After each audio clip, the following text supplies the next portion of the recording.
이 개념이 궁금했다. 제54회. 종말.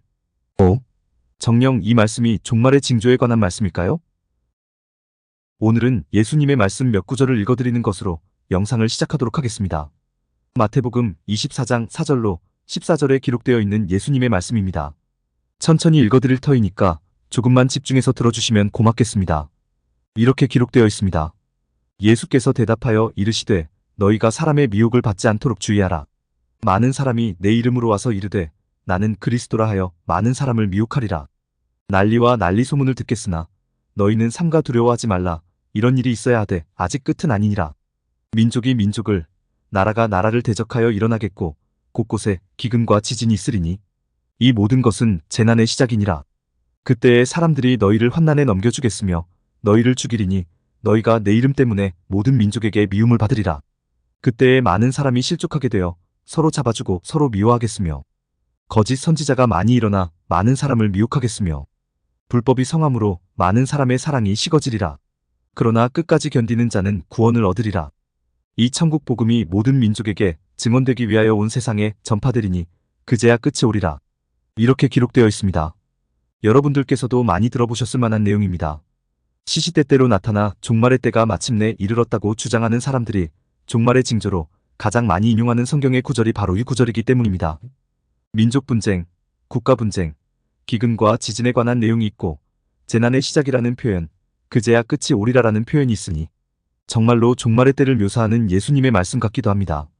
그런데 예수님의 이 말씀이 정녕 종말의 때에 나타날 징조에 관한 말씀일까요? 결코 그렇지 않습니다. 아주 심각한 오해입니다. 우리가 이 말씀을 종말의 징조라고 오해하는 이유는 이 말씀이 제자들의 질문에 관해 예수님께서 해답을 알려주는 대답이라고 생각하기 때문입니다. 그러나 이 말씀은 제자들의 질문에 관한 예수님의 해답 말씀이 결코 아닙니다. 이 말씀이 왜 나오게 되었습니까? 마태복음 24장 2절. 너희가 이 모든 것을 보지 못하느냐? 내가 진실로 너희에게 이르노니 돌 하나도 돌 위에 남지 않고 다 무너뜨려지리라라고 예수님께서 말씀하셨습니다. 이 말씀은 성전을 무너뜨리겠다는 말씀으로 성전은 예수님 자신의 몸을 의미하는 것이었습니다. 즉 예수님의 초림 때 예수님께서 행하실 십자가 사역의 때가 마침내 다가왔다는 것을 의미하는 말씀이었습니다. 예수님께서 성전을 무너뜨리겠다는 말씀을 하시자 제자들이 예수님께 여쭈어 본 질문이 마태복음 24장 3절 우리에게 이르소서 어느 때에 이런 일이 있겠사오며 또 주의 임하심과 세상 끝에는 무슨 징조가 있사오리이까라는 질문이었습니다. 제자들은 드디어 예수님께서 로마를 끝장낼 해방전쟁을 시작하실 모양이다. 그 전쟁에서 승리하면 예수님께서 이스라엘의 왕으로 등극하시겠지. 그때 우리도 한 자리 크게 차지할 수 있을 거야. 그런데 예수님, 로마를 끝장내기 위한 공격 신호가 무엇입니까? 우리가 그 신호를 알아야 일사불란하게 행동할 것 아닙니까? 라고 질문을 던졌습니다. 그 질문이 바로 어느 때에 이런 일이 있겠사오며 또 주의 임하심과 세상 끝에는 무슨 징조가 있사오리이까라는 질문이었던 것입니다. 그런데 이것이 참으로 웃기는 일이 아닐 수 없습니다.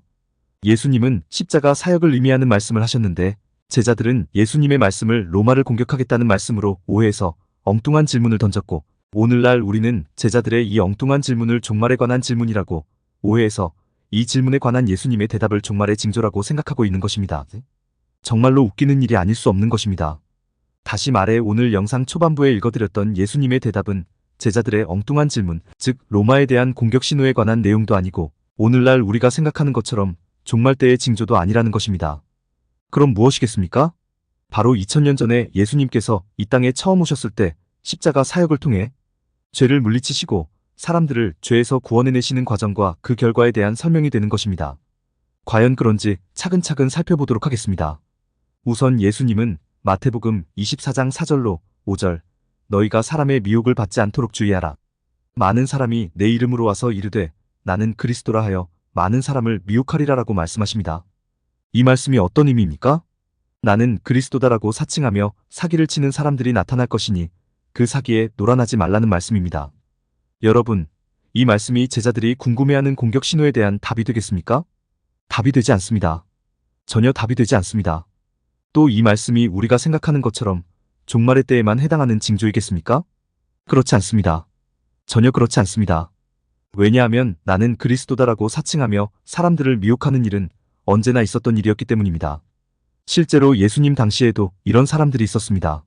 사도행전 5장 36절로 37절을 보면 이전에 드다가 일어나 스스로 선전하매 사람이 약 400명이나 따르더니 그가 죽임을 당함에 따르던 모든 사람들이 흩어져 없어졌고 그 후 호적할 때에 갈릴리의 유다가 일어나 백성을 꿰어 따르게 하다가 그도 망한즉 따르던 모든 사람들이 흩어졌느니라라고 기록되어 있습니다. 예수님 당시에도 그리스도의 이름을 팔며 많은 사람을 꿰어 오로지 자신들의 유익과 이익만을 추구하는 존재들이 있었습니다.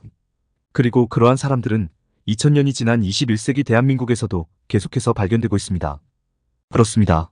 세상을 미혹하는 자들은 끊임없이 나타났고 앞으로도 끊임없이 나타날 것입니다.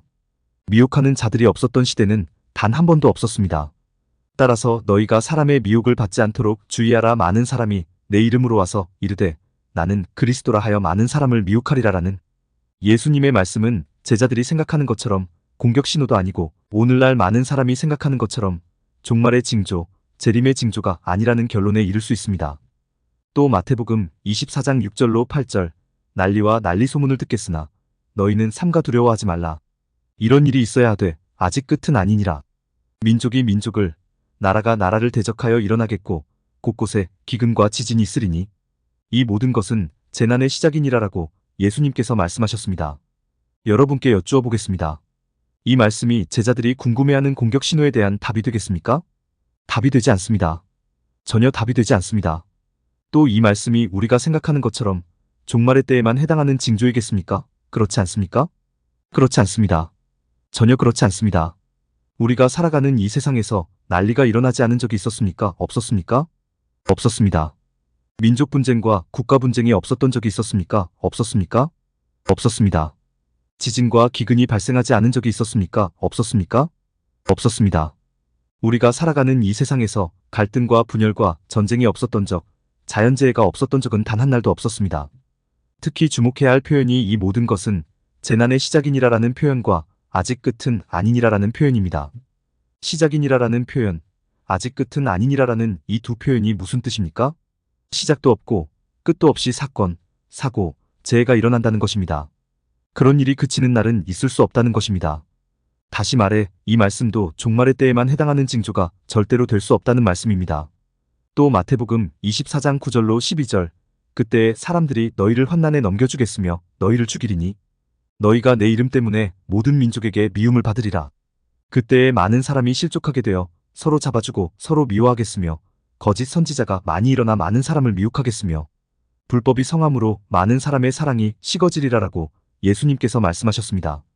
사람들 사이에서 서로를 환난에 빠지게 하는 일이 일어나고 사람들 사이에서 서로를 죽이는 일이 일어나고 사람들 사이에서 서로를 미워하는 일이 일어나고 사람들 사이에서 불법이 성해지고 사람들 사이에서 사랑이 사라진다는 예수님의 말씀입니다. 여쭈어 보겠습니다. 이 말씀이 제자들이 궁금해하는 공격 신호에 대한 답이 되겠습니까? 답이 되지 않습니다. 전혀 답이 되지 않습니다. 또 이 말씀이 우리가 생각하는 것처럼 종말의 때에만 해당하는 징조이겠습니까? 그렇지 않겠습니까? 그렇지 않습니다. 전혀 그렇지 않습니다. 사람들이 살아가는 이 세상에서 서로를 환난에 빠지게 하는 일, 서로를 죽이는 일, 서로를 미워하는 일, 불법이 판치는 일, 사랑이 사라진 일은 어제, 오늘의 일이 아닙니다. 사람들이 살아가는 세상은 언제나 그랬습니다. 즉, 이 말씀도 종말의 때에만 해당하는 징조가 절대로 될 수 없다는 말씀입니다. 그렇다면 예수님은 왜 이런 말씀을 하셨을까요? 이제부터 왜 예수님께서 미혹에 관해 말씀하셨는지, 민족 분쟁과 국가 분쟁에 관해 말씀하셨는지, 재난과 기근에 관해 말씀하셨는지, 살인과 불법에 관해 말씀하셨는지 그 이유를 알아볼 차례입니다. 여러분께 여쭈어 보겠습니다. 왜 사람들은 서로에게 사기를 치고 분쟁을 일으키고 불법을 일삼고 남을 죽이는 것일까요? 그 이유는 아주 간단합니다. 사람은 오로지 자기 자신의 안위와 유익과 이익과 권리와 행복만을 추구하는 존재이기 때문입니다. 자기 자신의 안위와 유익과 이익과 권리와 행복을 위해서라면 그 어떤 짓도 서슴지 않는 존재가 바로 사람이기 때문입니다. 자기 자신의 안위와 유익과 이익과 권리와 행복을 위해서라면 남이야 어떻게 되든 아무 상관이 없는 존재, 그 존재가 바로 사람이기 때문입니다. 그런데 이런 것들이 사람의 문제 때문입니까? 죄의 문제 때문입니까? 세상은 이것을 사람의 문제 때문이라고 그럽니다. 사람이 자라온 상황이나 환경으로 인하여 이렇게 된다고 세상은 말합니다. 그래서 상황이나 환경을 개선해주고 교육하면 세상은 좋아질 수 있다고 말합니다. 그러나 기독교는 이것을 사람의 문제 때문이라고 하지 않습니다. 이것이 사람이 처한 상황 탓이나 환경 탓이라고 하지 않습니다. 기독교는 사람이 오직 자신의 안위와 유익과 이익과 권리와 행복을 구하기 위해 미혹과 분쟁과 불법과 살인을 스스럼없이 저지르는 이유를 바로 죄 탓이라고 말합니다. 사람이 처음 지음을 받았을 때는 아무 아무 하자, 아무 문제가 없는 온전한 존재였지만 사람이 죄의 유혹에 넘어가 하나님을 부인하고 하나님을 떠나 죄인이 됨으로써 오직 자기 자신의 안위와 유익과 이익과 권리와 행복을 추구하는 존재가 되었다고 성경은 말하는 것입니다. 즉 오늘 예수님께서 미혹과 분쟁과 불법과 살인을 말씀하신 이유는 사람이 죄인이라는 것을 알려주시는 것이고 이 세상이 죄로 가득 찬 세상이라고 알려주시는 것이고 이 죄를 끝장내기 위해 자신이 오셨다고 말씀하시는 것입니다. 절대로 인류의 종말이나 시간의 종말이나 지구의 종말의 때에 임할 징조를 말씀하시는 게 아닙니다. 그것을 확증해주는 말씀이 마태복음 24장 13절로 14절 그러나 끝까지 견디는 자는 구원을 얻으리라. 이 천국 복음이 모든 민족에게 증언되기 위하여 온 세상에 전파되리니 그제야 끝이 오리라라는 말씀입니다. 미혹이 판치고 난리가 판치고 분쟁이 판치고 각종 재해가 끊이지 않는 세상을 바로잡으시겠다는 것입니다.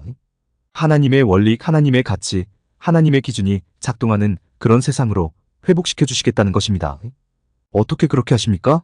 바로 십자가를 지시고 십자가 위에서 죽으시고 십자가에서 죽으신 지 사흘 만에 부활하심으로써 그 모든 불행의 원인이 되는 죄를 물리치심으로써 죄가 지배하는 세상을 끝장내시겠다는 것입니다.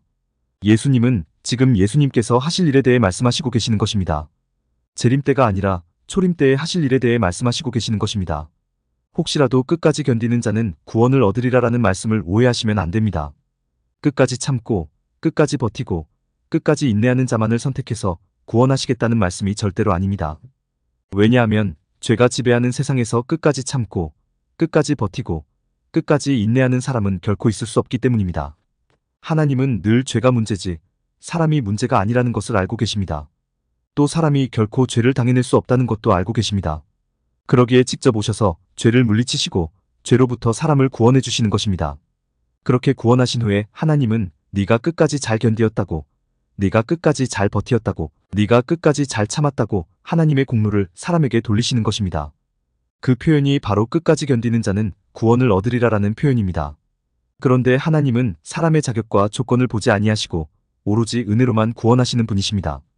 따라서 끝까지 견디는 자는 구원을 얻으리라라는 말씀은 죄가 지배하는 이 세상을 견디며 살아가는 모든 사람을 불러 그 사람들에게 구원의 은혜를 주시고 하나님의 자녀, 하나님의 백성 삼으시겠다는 하나님의 약속이요, 다짐이요, 맹세가 되는 것입니다. 그리고 여러분과 저는 바로 그 하나님의 약속, 하나님의 다짐, 하나님의 맹세의 결과물입니다. 이미 구원을 받은 하나님의 자녀, 하나님의 백성, 하나님의 성도입니다. 모든 것을 견디어내고 승리의 면류관을 쓴 사람들입니다. 예수님의 십자가 사역으로 인해 우리에게 이루어진 결과가 무엇인지를 잘 이해하실 수 있기를 부탁드립니다. 오늘 내용에 공감이 되었다면 구독과 좋아요, 알람 설정 부탁드립니다. 하나님의 말씀을 바르게 전하는 데 큰 도움이 될 것입니다. 평등하고 공정하며 정의롭고 행복한 세상을 이루는 데 큰 도움이 될 것입니다.